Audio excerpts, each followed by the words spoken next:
Hi, hello, and welcome back to Shadowed Pasts.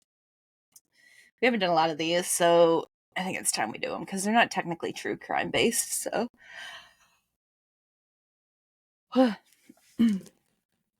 thanks to the wonderful Bulldog tours down in Charleston, downtown, they do a lot of dark side of history, specifically Charleston history. But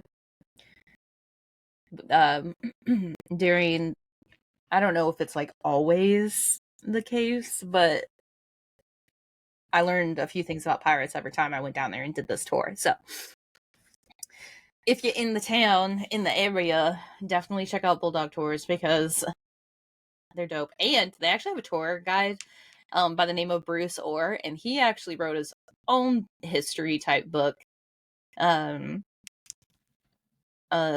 you can buy on Amazon. He's actually like a retired police. I don't know if he was like a chief or whatever, but he's a retired officer. So born and raised. So if you want a little bit about that, there you go. Anyways, without further ado. So, Charleston, South Carolina is a city of pastel facades, cobblestone streets, annoyingly so, and southern charm. Don't ever go down there on a motorcycle, the shit sucks. And southern charm. But unfortunately, beneath that elegance that downtown offers, there is actually quite a darker, saltier history, if you will. One shaped one shaped by pirates, smugglers, and colonial fear. So this is not about, the typical pirate items that you might see. So like finding treasures, random battles, Pirates of the Caribbean kind of stuff. This is actually how Charleston shaped its identity. So fear, the spectacle, and quite a bit of storytelling helped, shape this. Um, and it's also kind of how myth and history kind of merge together. Um, so if you guys don't know, there Charleston was caught and actually one of basically they were held at siege by one of the time's most infamous pirates. And that entire moment of history helped also transform Charleston and how they defended themselves. So we'll talk about a little bit more about that too. But first, let's find out why Charleston was such a pirate magnet. So, in the late 1600s and the early 1700s, Charleston was the colonial jewel. It has a harbor that essentially connected to Europe, the Caribbean, and Africa, making it quite a nice hub for all of those goods and trading items like rice, indigo, of course, enslaved labor, and piracy. Charleston's wealth also made it quite the target because of that too. Um, its geography, unfortunately, had made it quite vulnerable. It has barrier islands and shallow inlets, so it has quite a lot of areas that pirates could hide and could secretly strike and then vanish without ever being caught. And Nassau in Jamaica is just a few days sail away, and that was also known as a pirate republic. So Charleston was on the northern edge of that lawless world, and pirates weren't just the enemies in this time; they were also economic partners. Smuggling was quite rampant in that time due to British trade laws. They made the legal imports quite expensive, so Charleston's merchants often welcomed pirates who brought in silk, spices, and rum at no questions asked, and at a cheaper price too. So, wonder why tariffs aren't always a good idea. Whatever. Um, There is a legendary site in downtown Charleston. It's called the Pirate House on Church Street. It was rumored to be a smuggler's den. Beneath its foundations, tunnels have allegedly been connected to the Dock Street Theater and the harbor. So, whether it was fact or fiction, the legend reflects that Charleston's um, history had quite the uneasy time with piracy. Um, so, let's talk about a few people of notoriety from piracy times in that day and age. So Charleston's pirate history wasn't just about Blackbeard. It was actually a full ensemble of them. Stede Bonnet, who was known as the Gentleman Pirate, he was a wealthy Barbadian landowner who inexplicitly turned to piracy. He bought a ship, he hired a crew, and he sailed without any experience. After quite the disastrous start, he was not the best pirate out there. He ended up partnering with Blackbeard. And I wonder too if like Stede Bonnet was kind of one of those like a interpretation of Jack Sparrow. Not that he was like wealthy or anything like that. I mean, Jack Sparrow was essentially like a pirate out of being like exonerated, basically.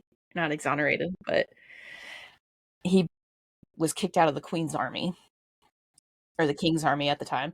So I don't know if that's kind of like what he kind of came from, but anyways, he partnered with Blackbeard. He surrendered command and later resumed piracy. He was also captured near Sullivan's Island, which is one of the locations here in Charleston that you can see from downtown, and was hanged at White Point Garden in 1718 alongside 30 of his other crew members.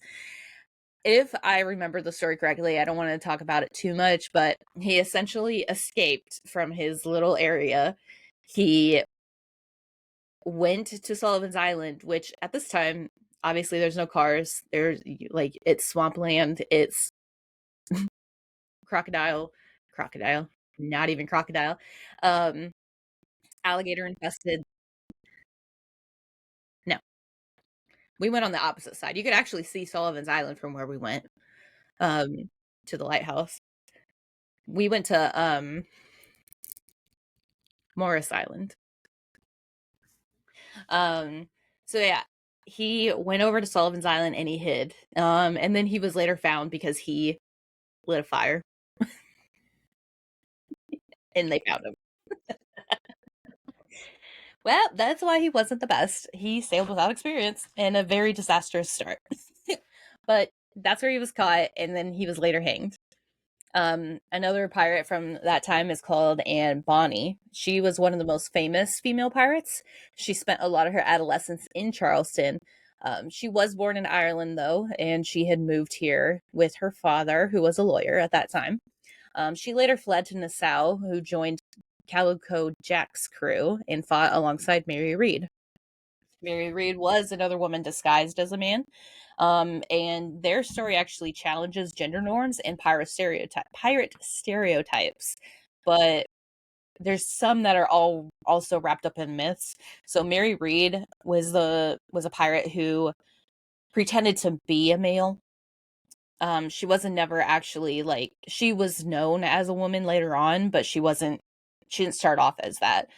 Anne Bonny dressed like a man, but like chose to be that kind of person from the get-go, and she was a well-revered pirate because of her you know, ferocious ways, not because of anything else.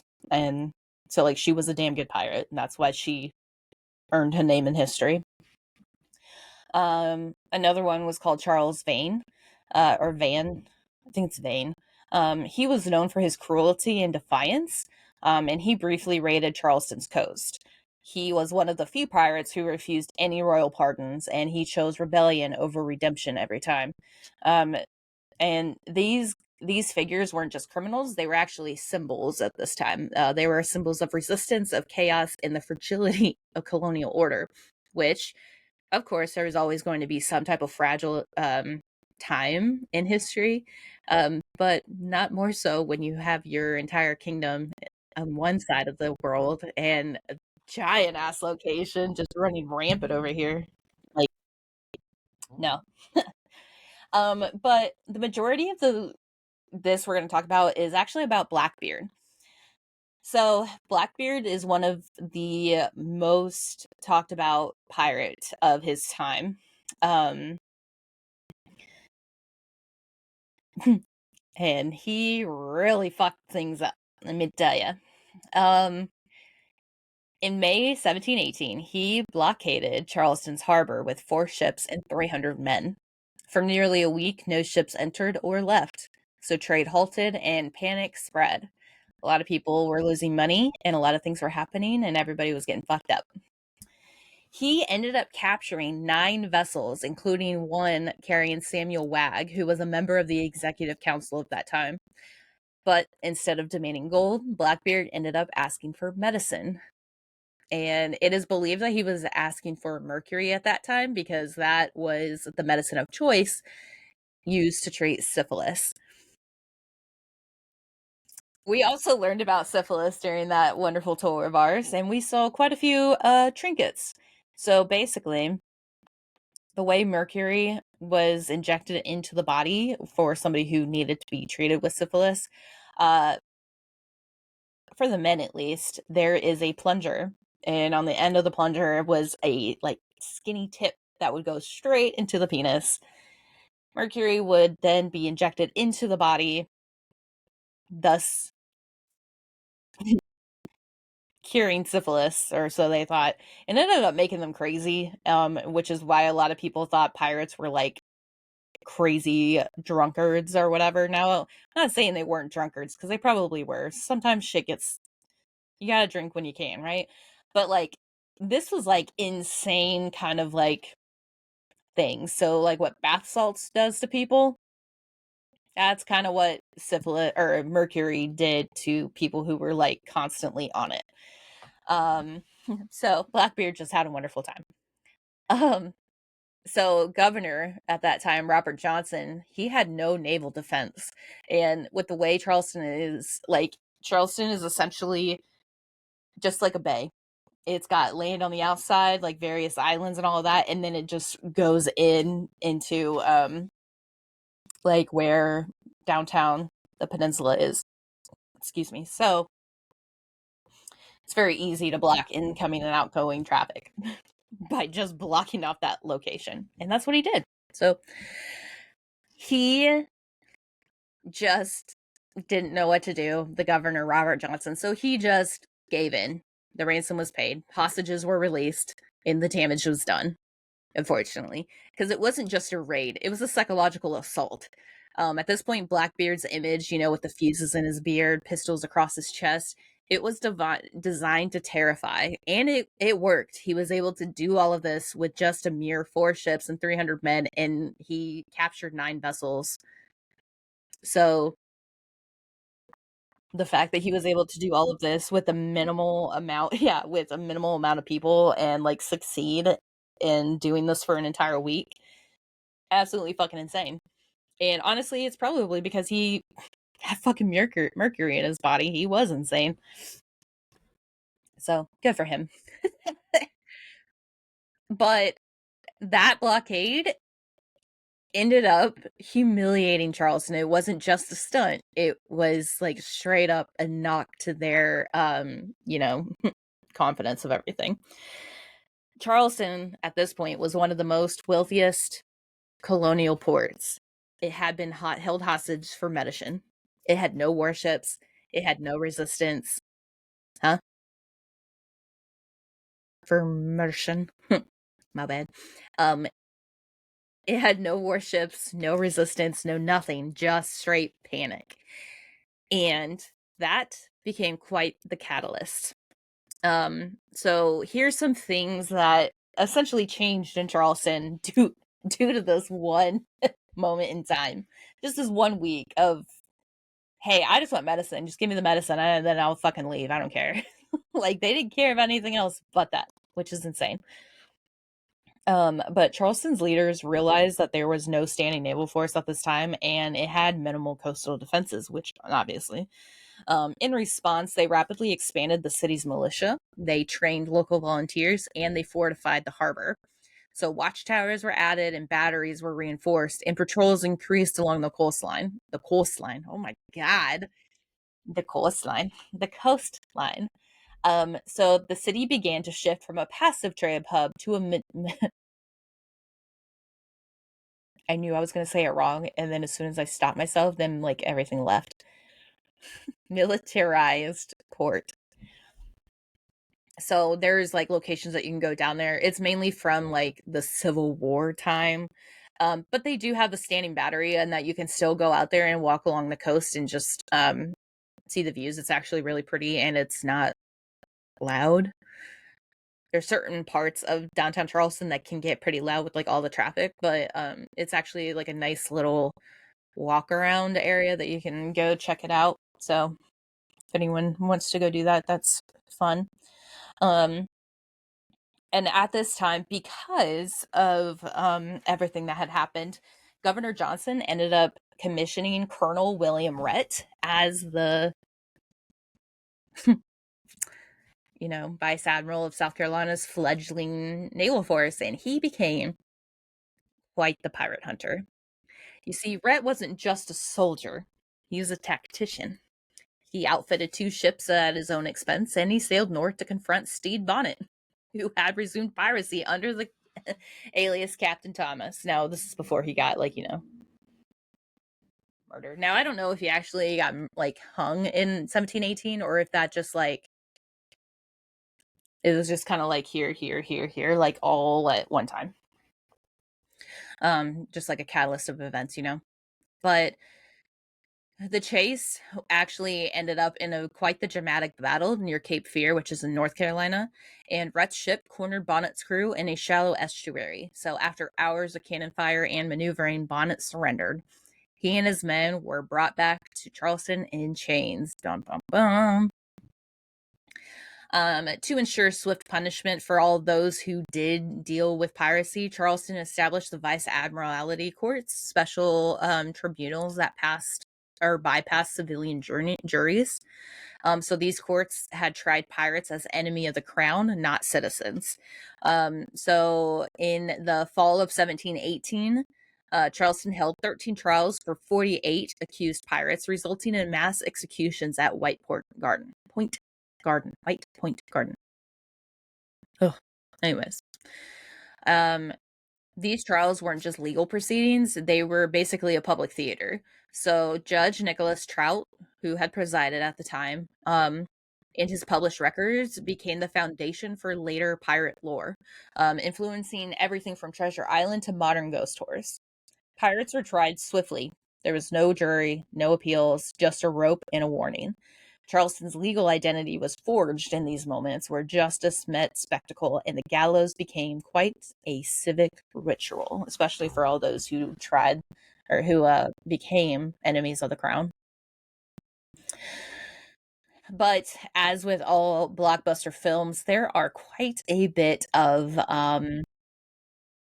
myths that happen, especially in TV shows or just in books or anything dealing with pirates. So let's kind of back up just a bit and kind of get some of those records straight before we see what piracy might have been real fucking cool, but it ain't gonna be as cool as Pirates of the Caribbean. Okay, there's a lot more shit to it. Okay, so and here's the thing: pirates made their money and their name off of being storytellers. We don't. Blackbeard probably was quite as ruthless as he was claimed to be, but that's the thing. We wouldn't know who Blackbeard was if it wasn't for that. So he might actually be, fucked up in the head and as ruthless as he's pictured, or he literally just could have been nah, go ahead, do that. I don't care. We don't know. But shit like that gives you a name, gives you the fear, and it helps you stay in power. So that's kind of how you have to be, especially if you're going to be a pirate in times of struggle. So the most common one is walking the plank. It is not accurate. It is a staple of those pirate movies and those Halloween costumes, but there actually has been no historical evidence that pirates ever routinely use this method. Um, it is believed that it was quite the invention from 19th century fiction. However, real pirates essentially just preferred marooning them somewhere on an abandoned island, execution, or just some type of psychological intimidation. It wasn't necessarily like the flair of it, it was the fear. You had to prove yourself to do whatever. And I feel like if you're kind of not necessarily cutthroat, bloodthirsty kind of people, but if you are along those lines and you essentially just say whack the plank, all of these like 40 fucking crew members are going to be like, why don't we just shoot them?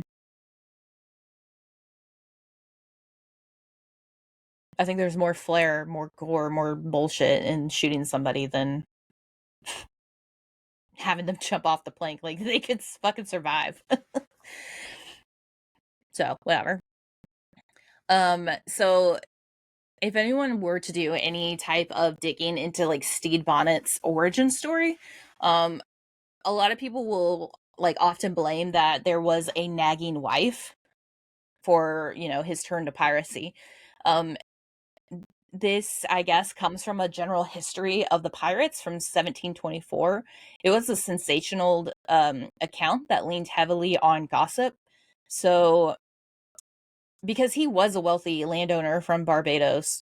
Um, he was somebody who had power in terms of land and money and all of that. So why was piracy one of those things? And a lot of people were like, "Oh, he must have had a nagging wife at home." But in reality, he was most likely driven by personal dissatisfaction.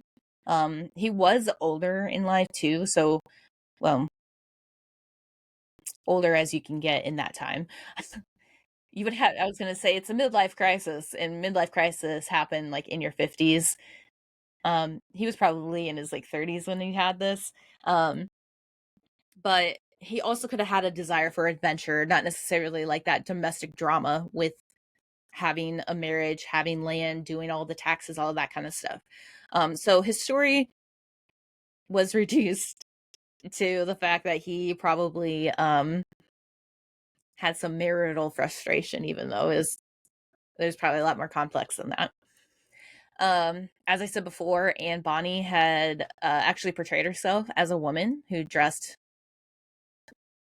not portrayed herself as a woman, portrayed herself as a man and dressed as one to join pirate crews.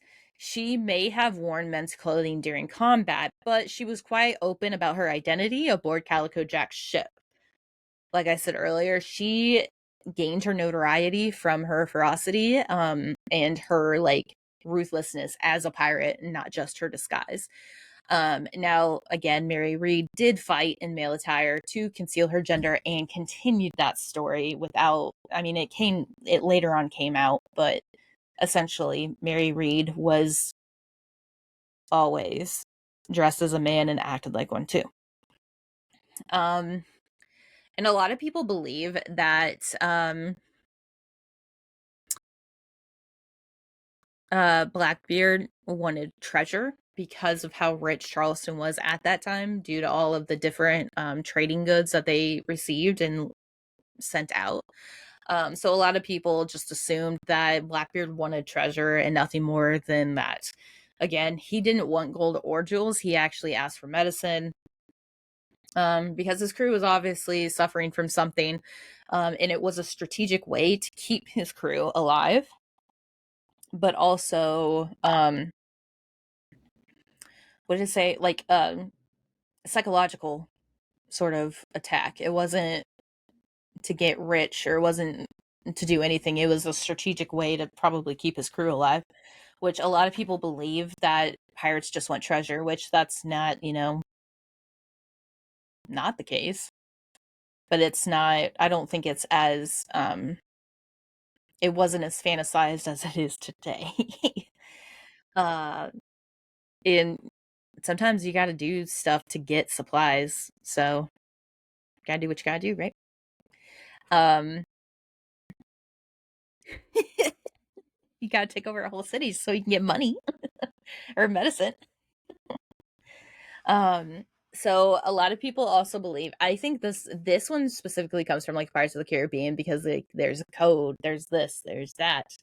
Um, the pirate council or whatever. So a lot of people often think that it's a democracy amongst themselves. Like you have a pirate king and then you have like all of these like little tools down below, but that's not the case. I mean, you did vote on leadership and you did divide the loot equitably, but it wasn't like egalitarian things. The discipline was very, very harsh. The hierarchies did persist, and captains often wielded significant power. Um, there was something called Madilotage or something like that. Tage, something. Um, it's I have no idea. It often interpreted as same-sex marriage, but it was more likely an economic partnership for sharing plunder and protection. So it wasn't like the kind of government that we see now. It was this is a crew, this is a crew, this is a crew, and that is a crew. We're gonna deal with ourselves. You have something better that you have that I want, and I have something better that you want. Like, let's work together. Um, so it was. I don't want to say like hunter gatherer like, but you know, what's a better term for that than egalitarian utopia?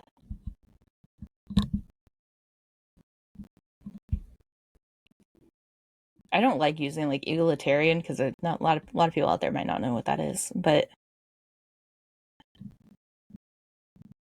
yeah, I don't want to say hunter gatherer kind of stuff, but that's basically what it is. Like you trade goods for services. Yeah, bartering. That's a good word for it. Capitalism. Um, and because of what happened with Blackbeard, some assume or just believed that Charleston was always constantly under siege. It wasn't often. It did happen. And it was easy to believe that Charleston was always under constant pirate attack. Um, but most of the pirates that were in Charleston were very covert. Like the smuggling, the bribery, and the backdoor trade was where the pirates were. It wasn't Blackbeard sitting out in the harbor waiting for which actually some people believe that Blackbeard wasn't even on the ship at that time. They just like told everybody to go do it. Some people believe Blackbeard has never set foot in Charleston, or at least that like anyone's aware of, which legend only knows. Um, but like Blackbeard's blockade or Bonnet's capture were quite rare, um, and often unforgettable. And it's not. I think those are the two biggest things I've ever like heard in pirate history of any sort, even before I moved here. Um, but it was actually like, you know, more underground work than the legends suggest. So it was all about that bribery, smuggling, and all of that backdoor trade because that's how they got their money. That's how they would go to other places like Nassau or like across the area and sell their bartered items that they didn't even pay for to get gold. So like that's how they made their money. So like these myths are quite compelling, but they're just made for dramatic flair. They're actually not. There's some truth to them, but it's like stretched beyond belief. Um, there is actually a place called the White Point Garden. It is now a peaceful park that you can walk through, and it's really nice. But it was once a place of the executions. So in November 1718, obviously Stede Bonnet and 29 of his crew were hanged here. Their bodies were actually left dangling for days. Now, the nice thing about it is it was November, it wasn't as hot. It was chilly. So it's not, they stayed like that for quite a while before anyone got to smell them. Um, some of them were even locked in iron cages and displayed until they rotted. So that's fun. Um, and you can actually do like ghost hunts in this area or like part of as a ghost hunt tour. Some visitors report that there are cold spots, whispers, or even a headless pirate wandering around on the grounds. Now, if you don't realize, Blackbeard was actually decapitated, and his what is it? His head was taken somewhere and like put on display. So some people believe that like a headless pirate is wandering the grounds is Blackbeard, who comes back to like rue his like ending and all of the people that came to be. Um Either way, you can go anywhere in Charleston and you can feel like some type of weird energy if you're like in tune to it, and it, that energy is probably not wrong because there has been a lot of dark things that happened in Charleston with the piracy, with the slave trade, with a lot of the, the general history at that time. So there's just a lot of things happened at that, whatever. But regardless of that, Charleston embraces its pirate past.